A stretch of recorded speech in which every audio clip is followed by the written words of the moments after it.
Hey friends, Kevin here, and today we're going to talk about what is an e-beggar.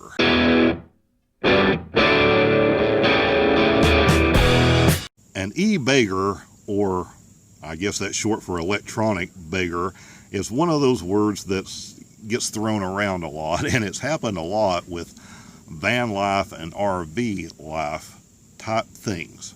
An electronic beggar is pretty much what it sounds like. Now, you know, there are people like me, we make a few cents off of a YouTube video, we have other things going on. If you go follow one of our links to Amazon, you buy something, we may make a couple of cents. But we're trying to create something, hopefully that you find entertaining or useful or helpful, and we make a few cents on that in return. And trust me, to make a living at this, I'd have to make about 100 times more than I make right now. With that said, I do appreciate every time you do sit through a commercial or you click over to Amazon and buy something. But that's just reality. That, however, is different from an e-beggar. Those people just want money for nothing. It's the equivalent, unfortunately, of the guy standing at an exit ramp holding his "will work for food" sign, and he won't, more than likely, 99% of the time. He's just going to want you to give him some money, feel a little bit better about yourself, and go on about your way. Where you tend to run into e-beggars when you're going through these different channels are people that have some problem that they probably have created themselves, and now they're in a bind and they need you and me to bail them out, because working or getting a job or getting a second job is not a solution that they're looking for. They want everyone to just give them. So you will get these tear-jerking stories of how they're stranded somewhere and their transmission went out and they don't know what they're going to do. This happened, that happened, whatever the situation happens to be. And then they're going to push you over to a GoFundMe page, which, if you don't know what GoFundMe is, it's just a way to give money to people that are in need. A lot of it is real, a lot of it, unfortunately, is not. Or they're going to give you a link to, you know, their PayPal account where you can just send them some money directly through it. And if enough people help out, they'll get their van repaired, their RV repaired, whatever, and go on their merry way. If it sounds like I have a problem with that, I do. Because many times over the years, and for many years, I worked more than one job or had more than one career, if you want to call it that, going, in order to do what I needed to do and take care of the responsibilities in life, and try to set myself up to be able to do what I'm beginning to be able to finally do now, which is spend more time on the road and doing the things I want to do without having to work a full-time normal job anymore. I have no problem with that. I think most of my viewers would have no problem with that. I have a big problem with the people in life who just expect everything to be handed to them and they give nothing in return. And it's no different than from this, you know. And let me preface this by saying I have been down before. I have seen down. I did not come from a family with a lot of money or resources. And one of the things that got me thinking about this is I ran across a guy on Facebook who I'd not seen in several decades. And, you know, I sent a friend request and he accepted, and we chatted a little bit one night about what was going on in our lives. And I asked him if he remembered something, and it clicked, and he started laughing.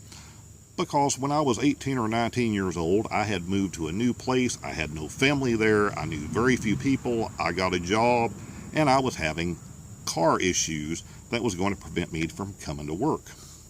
And the people that worked there took up a $20 or $25 donation, basically to help me buy the $13, I'll tell you, it's been a few years, $13 water pump I needed, and a couple of tools, so I could stand out in the parking lot and repair my automobile and be able to keep coming to work. So, did they pity me? Absolutely. Did I appreciate it? Absolutely. Have I tried to return that favor and pay it forward over the years? Quite a few times. I hope so. But there's a difference in that and someone just taking off on their little life's adventure, and when things go wrong, expecting the rest of us to bail them out. If you're going to try to do this for long periods of time, or you're going to try to do this full time especially, you need to have a plan. You need to have some money saved up. You need to have a plan and things I've talked about in videos on what you're going to do if things go really wrong somewhere along the way, because more than likely, things are going to go really wrong somewhere along the way. It's going to happen to everyone that is on the road for any length of time. So you have to have a plan, and part of that plan is you have to have some funds, some money. That's just the way it is. They say money doesn't buy happiness, and they're right. But I worked for a man many years ago who said, money may not buy happiness, but it does help finance the search. I agree with that. So you can't just take off halfway across the country hoping that things go out, hoping that nothing goes wrong. Now, if you're the kind of person that, hey, if I'm stuck somewhere and I break down in Kansas and, you have that personality, hey, I can, maybe you've got something you can do. You can go be, before the world imploded and made things harder a few months ago, maybe, you can go be a waiter or a waitress or work some job for a while or go to a temp agency for a while and get your funds going again, make your repairs and go on the way.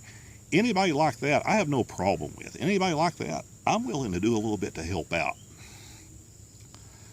But these people that just sit and beg and expect everybody else to take care of them, I don't have much of a desire to take the money I've physically worked for and give to them. But again, we all have our opinions on these things, and this is mine. Now you know basically what an e-beggar is, or an electronic beggar, if you see that referenced when you're on different websites or watching different videos. So with that said, if you're looking for something to watch next, there's links at the end of the video. There's links down in the description of other recent videos you may have missed. Let me know what you think of this video. Let me know what your opinion is, because on e-beggars, because it's okay if your opinion is not the same as mine. You are entitled to your opinion, just as I'm entitled to mine. Let me know, go down the comment section. Let's get a discussion started. We'll talk soon.